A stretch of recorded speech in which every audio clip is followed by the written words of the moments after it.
अस्सलाम वालेकुम students, how are you, कैसे हैं। ज़ैम एकेडमी की तरफ से एक और वीडियो के साथ हम आपके सामने आए हैं। तो आज का जो हमने लेक्चर सीरीज स्टार्ट की हुई है HTML, उसका लेक्चर 5 है।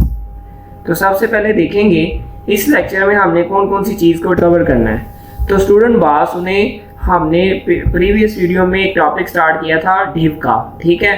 तो आज की जो हमारी वीडियो है ना, वो सारी डिव के रिलेटेड होगी। डिव के ऊपर हमने डिफरेंट प्रॉपर्टीज अप्लाई करनी है, ठीक है। तो चंद प्रॉपर्टीज है जिनको मैं अप्लाई करूंगा। पहली प्रॉपर्टी है float property, div float property. दूसरी है टेक्स्ट अलाइन प्रॉपर्टी, और फिर डिव बैकग्राउंड इमेज, यानी जैसे हमने वेबसाइट के बैकग्राउंड पे एक इमेज लगाई थी, तो हम एक डिव बनाएंगे तो हम कहेंगे कि डिव की बैक में भी हमें एक इमेज लगानी है। तो उसके बाद एक HTML डिव मार्जिन प्रॉपर्टी, ये हमारी जो है ना आज की डिस्कशन का टॉपिक होगा। तो डिव फ्लोट प्रॉपर्टी सिंटैक्स क्या है कि डिव के साथ स्टाइल का एट्रीब्यूट लगाएंगे हम, ठीक है। डिव के साथ स्टाइल का एट्रीब्यूट लगाएंगे और उसके साथ हमने लिखना है फ्लोट। क्या लिखना है? Float, FLOAT float. कॉलन लगाना है और लेफ्ट, और इधर राइट भी आ सकता है। लेफ्ट और राइट दो होते हैं। तो ये कब आता है, कैसे यूज होती है, अभी हम डेमो देखते हैं, उसमें आपको पता चलेगा। स्टूडेंट प्रीवियस वीडियो में हमने डिव को यूज करते हुए, डिव टैग को हमने ये एक डिव बनाई थी, ठीक है। तो मैं चाहता हूं कि एक और डिव मैं बनाता हूं इसके साथ। तो देखते हैं, कोड को कॉपी करता हूं, ठीक है, इधर पेस्ट किया, कर दिया। अब मैं उसका ग्रीन कलर है तो इसका कलर कोई और होना चाहिए, इसको मैं कह देता हूं ये रेड, ठीक है। और उसकी जो विड्थ है वो मैंने 1200 पिक्सल रखी हुई है, इसकी विड्थ मैं रखता हूँ 300, ठीक है। तो और ऊपर वाले की भी मैं कम कर देता हूँ, ऊपर वाले की 1200 थी, इसकी मैं कर देता हूँ 500। अब देखिए सेव किया है और इसको मैं कंट्रोल किया तो क्या हुआ। स्टूडेंट देखिए, पहली डिव जो थी, पहले इसकी थी विड्थ 1200, तो ये पूरी स्क्रीन पे आ रही थी। हमने इसकी विड्थ कम किया तो उसका हाफ हो गया, तो कम ऑब्वियसली इसने इतना ही आना है। दूसरी डिव क्या है, ये डिव उसका ये दूसरी डिव नीचे शो हो रही है। लेकिन मैंने आपको बताया था डिव टैग में करते क्या हैं, हम अपने वेबसाइट के पेज की मॉड्यूलेशन करते हैं, मॉड्यूल्स बनाते हैं। तो मैं चाहता हूँ कि ये एक पहले डिव है ना इधर खत्म हुई है, मैं चाहता हूँ ये जो दूसरी डिव है ना वो इसके बिल्कुल साथ आए, इसके बिल्कुल साथ आए। तो वो कैसे आएगा? मैंने तो इसके बिल्कुल जहाँ इसका कोड था उसके आगे बिल्कुल मैंने इसका कोड लिखा दूसरी डिव का, तो ये तो नीचे शो हुई है, तो हमने तो इधर शो करवाना है। तो फिर कैसे क्या किया जाए? तो जब हमारी ये कंडीशन हो कि हम डिव के साथ दूसरी डिव अटैच करनी हो, तो तब एक प्रॉपर्टी यूज होती है जिसको हम फ्लोट प्रॉपर्टी बोलते हैं। क्या बोलते हैं? Float property.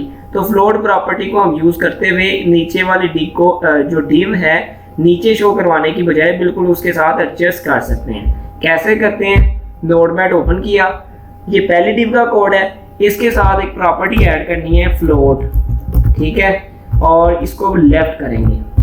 और सिमिलरली इधर अगर आपने फ्लोट लेफ्ट किया है तो जो दूसरी डिव ये है, इधर भी आप फ्लोट लेफ्ट करेंगे। कंट्रोल एस कर दिए। अब मैं इसको रिफ्रेश करता हूँ तो क्या होगा, ये जो डिव फ्लोट की प्रॉपर्टी को यूज करने से पहले तो वो डिव नीचे शो हो रही थी, लेकिन फ्लोट की प्रॉपर्टी को हमने यूज किया है तो हमने क्या किया है कि जो न्यू डिव आई है वो उसके साथ एडजस्ट हो गई है। तो फिर मैं समझता हूँ आपको समझ आ गई है कि फ्लोट प्रॉपर्टी क्यों यूज होती है। फ्लोट प्रॉपर्टी इसलिए यूज होती है जब हम कहते हैं एक डिव को दूसरी डिव के साथ एडजस्ट करना है, तो फिर हम क्या लगाते हैं? फ्लोट प्रॉपर्टी, ठीक है। अगर मैं इसको फ्लोट राइट करूंगा तो इस साइड पे आ जाएगी, एक डिव इधर आएगी तो दूसरी भी इधर से एडजस्ट होगी, ठीक है। तो ये क्लियर हो गया। अब मैं क्या करता हूँ, नोटपैड में आता हूँ, जो पहले वाली थी ना उसको मैं ऑटो कर देता हूँ, ऊपर वाली विड्थ जो है उसकी ऑटो करता हूँ, यानी जितनी स्क्रीन है उतनी आ रही। कंट्रोल एस किया तो विड्थ को तो सेट कर दिया है, लेकिन इधर प्रॉपर्टी लगी हुई है फ्लोट लेफ्ट की, ठीक है। तो इसको मैं रिमूव करता हूँ, जिस वजह से वो लेफ्ट साइड पे शो हुई थी। अब मैंने सेव किया तो हमें ये डिव नज़र आ गई है, ठीक हो गया, क्लियर है। ये तो पहली है। तो अब मैं चाहता हूँ कि ये एक डिव है, नीचे मैं 3 पार्ट्स बनाना चाहता हूँ इधर से वेब पेज के। एक ये डिव बनी, एक ये डिव बनी, एक ये। अब आपके ज़हन में क्वेश्चन है कि डिव क्यों हम बना रहे हैं? डिव इसलिए बना रहे हैं, हमने वेबसाइट के पेज को मॉड्यूल में चेंज कर दिया है। अब इधर इतने हिस्से पे जो कुछ चाहिए होगा, कोई रेफरेंस हाइपरलिंक लगाना है, कोई इमेज लगानी है, कुछ भी करना है, तो वो हम इस डिव के अंदर रहते हुए, जो कि इसका कोड ये है, यहाँ से शुरू हुआ है और यहाँ तक है, इस डिव के अंदर जो भी हम लिखेंगे ना वो यहाँ पे शो होगा। और ये जो इधर अगर कुछ शो करवाना है तो वो फिर हम इसका लिखेंगे। अब पहली है ये जैम अकेडमिया लिखा हुआ है, डिव के अंदर एक टेक्स्ट है, तो एक टेक्स्ट प्रॉपर्टी हमने ये भी डिस्कस करनी है कि कोई भी डिव हो तो उसके सेंटर भी हम शो करवाना चाहते हैं उसकी हेडिंग, तो अलाइन की प्रॉपर्टी यूज कर रहा हूँ, ठीक है, कॉलन लगाया और सेंटर। अब क्या होगा कि जो डिव था ये इसका हेडिंग आई हुई है वो सेंटर में आ जाएगी, ठीक है। तो इसके अलावा अब मैं कुछ और अगर इस डिव में ऐड करना चाहूँ, अब हम आते हैं दूसरी डिव के ऊपर, ठीक है। अब ये डिव है रेड, मैंने इसको कलर किया हुआ, ठीक है। इसके कोड को मैं कॉपी करता हूँ, ठीक है, ये मैंने कोड को कॉपी किया और क्योंकि इधर पहले फ्लोट लेफ्ट हमने यूज किया हुआ है तो इधर हमने एक न्यू डिव बना दी। पहले वाली डिव का रंग था रेड, ठीक है। अब न्यू वाली को मैं कह देता हूँ ये येलो डिव बन जाए, ठीक है। कोई भी कलर आप रख सकते हैं और इसके अंदर मैं लिखता हूँ, ये हम पैराग्राफ के वर्ड्स लिखेंगे इसमें, ठीक है। कंट्रोल एस किया तो क्या हुआ कि एक डिव के साथ एक और डिव आ गई है, ठीक है। तो जो पहले वाली डिव उसके अंदर मैं लिखता हूँ यहाँ नोटिफिकेशन हमारी वेबसाइट की शो होगी। हम डिज़ाइन कर रहे हैं ना अभी, तो हम कहते हैं इधर हमने फंक्शनैलिटी ऐड करनी है कि नोटिफिकेशन शो हो। कंट्रोल एस किया, ये नोटिफिकेशन, ये सेंटर पे क्यों नहीं आ रहा, क्योंकि हमने इसकी डिव की प्रॉपर्टी में टेक्स्ट सेंटर वाली लगाए ही नहीं, टेक्स्ट अलाइन सेंटर। तो फिर इसमें भी ऐड कर देते हैं टेक्स्ट अलाइन सेंटर और इस कोड को मैं दूसरी डिव में भी पेस्ट कर देता हूँ इसके साथ। कंट्रोल एस किया तो ये हमारे पास शो हो गई है, ठीक है।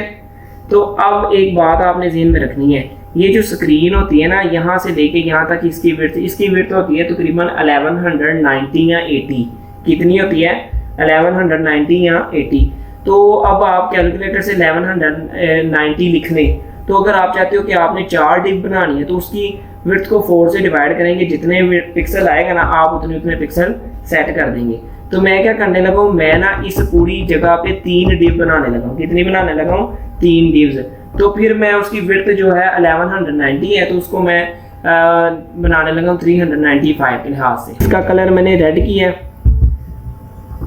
और इसी तरह की मैं एक और डिव लिखता हूँ, ठीक है।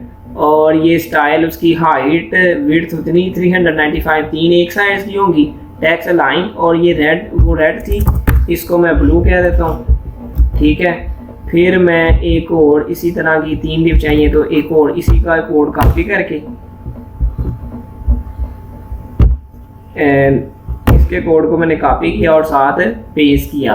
तो इसको मैं अब कह देता हूँ ये येलो कलर है, ठीक है जी। अब मैं सेव किया, ये है फायरफॉक्स। तो ये देखिए हमें 3 डिव्स नजर आ गई, ठीक हो गया। फ्लोट लेफ्ट के प्रॉपर्टी के साथ हमने इनको एडजस्ट किया हुआ है। तो अच्छा स्टूडेंट, एक और आपको प्रॉपर्टी का बताता चलूँ, ये डिव के दरमियान में कोई फर्क नहीं है, ठीक है। तो एक बिल्कुल साथ जुड़ी हुई है, तो इनके दरमियान में हम डिस्टेंस भी रख सकते हैं। तो वो आती है मार्जिन प्रॉपर्टी। कौन सी प्रॉपर्टी होती है? मार्जिन। तो हम लिखते हैं मार्जिन सब के साथ 2 पिक्सल का हो। कितने पिक्सल का हो? सब डिव। तो ये इस मार्जिन की प्रॉपर्टी को मैं सब में ऐड करता हूँ, ठीक है। इसमें भी किया ऐड, ठीक है। और जो ऊपर वाली डिव है एक ये है, इसमें भी ऐड कर दिया मार्जिन प्रॉपर्टी, ठीक है। और ये जो सबसे ऊपर वाली थी ग्रीन, उसमें भी ऐड किया। कंट्रोल एस किया, मैं इसको रिफ्रेश करने लगा ब्राउज़र को। अब देखिए जो पहले था बिल्कुल साथ एडजस्ट थी, ठीक है। तो मैंने एक प्रॉपर्टी लगाई है जिसको मार्जिन प्रॉपर्टी बोलते हैं। तो मार्जिन प्रॉपर्टी मार्जिन रखती है डिव्स के दरमियान में, सेपरेट करती है। ये मैंने 2 पिक्सल किया है तो इतना है। तो अगर मैं इसके पिक्सल्स को बढ़ा दूं, इसको मैं 5 पिक्सल करूं, 5 ज़्यादा बड़ा हो जाने, मैं 3 करता हूं, क्योंकि वो फिर डिव के अगर साइज में चेंजिंग है तो वो नीचे चले जाएंगे, एडजस्ट नहीं होना, ये बढ़ गया साइज, ठीक है। तो ये देखिए अभी ये सिर्फ ऊपर वाले को बढ़ाया है, तो इस तरह अगर आप नीचे वाले के जिसके मार्जिन की साइज को बढ़ाते जाएंगे तो इनके दरमियान डिस्टेंस आता जाएगा, ठीक है। हमने मार्जिन को डिस्कस किया तो हमारे पास ये वेबसाइट बनी हुई है। तो स्टूडेंट मैं अब चाहता हूँ ये जो मैंने डिव बनाई है ना, तो इसमें मैं कुछ टेक्स्ट लिखूँ, ठीक है। तो आप ये बात ज़हन में रखें, डिव असल में पेज के मॉड्यूल बना रही है। तो होता ये था कि अगर पहले आप कुछ भी लिखते थे ना, कोई हेडिंग देते तो वो पूरे के पूरे पेज पे आती थी, तो लेकिन वो जो वेबसाइट स्टैंडर्ड होती है उसमें पूरे पेज पे तो नहीं ना वो चीज़ें होती, उसके मॉड्यूल्स बने होते हैं। तो हमने मॉड्यूल बना दिया। अब मैं चाहता हूँ इधर कोई टेक्स्ट लिखूँ तो मैं इस डिव के टैग के अंदर जाके चेंजिंग करूँगा, ठीक है।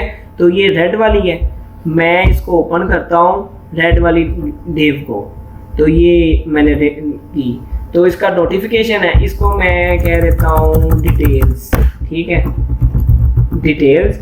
अब मैंने पैराग्राफ इसमें लिखना है, तो टैग कौन सा हमें चाहिए, पैराग्राफ का टैग चाहिए, ठीक है।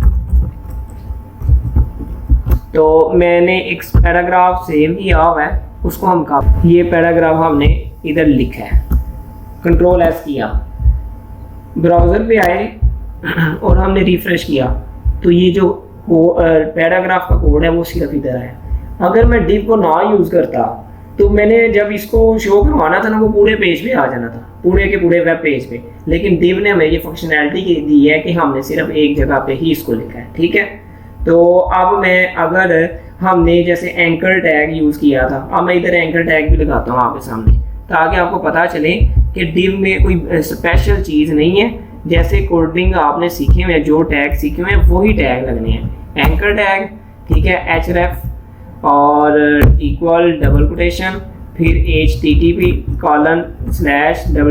मैं अगर गूगल का रेफरेंस दे दूँ, ठीक है, मैं लिखता हूँ फॉर मोर डिटेल्स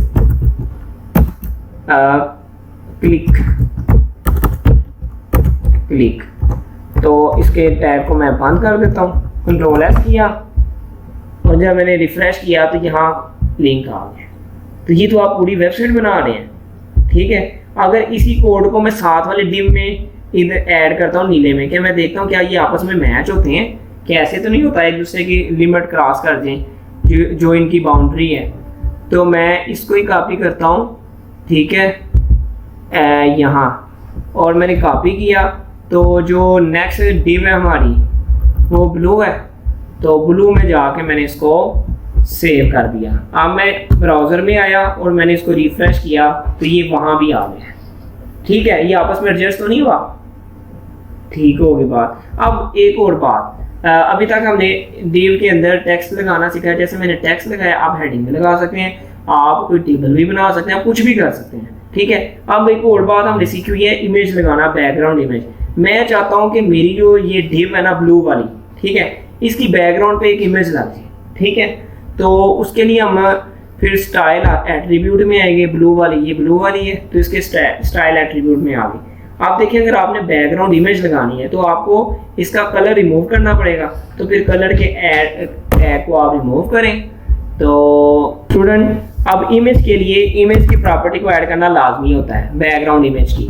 तो प्रीवियस वीडियो में हमने डिस्कस किया था बैकग्राउंड इमेज की प्रॉपर्टी यूआरएल देते हैं जिसको आपने बैकग्राउंड पे लगाना है, ये इमेज का यूआरएल है। और हमें पता है कि अगर हम ये बैकग्राउंड रिपीट की प्रॉपर्टी ना लगाएं तो जो इमेज हमने बैकग्राउंड पे लगाई होती है वो रिपीट हो रही होती है। तो ये लगाएंगे तो इससे हमारी नो रिपीट लिखा है तो रिपीट नहीं होगी, ठीक है। अटैचमेंट की इधर हमें ज़रूरत नहीं है तो इसको हमने रिमूव कर दिया। आप देखें हम शो करवाना चाह रहे हैं असल में विड्थ को, बैकग्राउंड इमेज को पूरी की डिव में, तो यानी जितना डिव का साइज है उतना हमारी इमेज का साइज होना चाहिए, ठीक है। तो ये विड्थ कितनी है, 395 पिक्सल। इसको कॉपी किया और ये पहले विड्थ को लिख दिया, ठीक है। और फिर दूसरी जो हाइट है वो 300 पिक्सल है, इधर से कॉपी किया आपने, ठीक है, और यहाँ पे इसको लिख दिया। अब कंट्रोल एस किया, ब्राउज़र पे आया, रिफ्रेश किया तो आप देख रहे हैं कि आपने अपनी वेबसाइट की जो div एलिमेंट था उसकी बैकग्राउंड पे इमेज लगा दी है। इससे पहले आपने पूरी वेबसाइट के बैकग्राउंड पे लगाई थी, लेकिन अब आपने div की लगाई है। ठीक है, तो div बनाते कैसे हैं, div में फ्लोट प्रॉपर्टी क्या होती है, फिर div में टेक्स्ट वगैरह, हाइपरलिंक जो कुछ भी ऐड करते हैं उस सब, और बैकग्राउंड इमेज को हमने देखा। मैं आपको बताता चलूँ कि अभी तक जो हमारे 5 लेक्चर इसको मिला के गुजर चुके हैं। ठीक है, तो इन 5 लेक्चर्स के अगर वीडियोस को आप बड़े ध्यान से देख लें तो मैं समझता हूँ कि आप किसी भी वेबसाइट का अभी तक स्ट्रक्चर पहल है, ठीक है, आप बना सकते हैं। तो उम्मीद करता हूँ कि आप वीडियोस के साथ साथ जो है खुद काम भी कर रहे हैं, और स्टूडेंट जो है कोई वेबसाइट बनाता है तो उसका लिंक हमारे साथ शेयर कर सकता है, उसका स्क्रीनशॉट कमेंट करें। अगर आपको कोई प्रॉब्लम है तो आप वीडियो के नीचे कमेंट करके पूछ सकते हैं, आपका जवाब हम देंगे। तो चलें जी, हम लेक्चर को रिकैप करते हैं।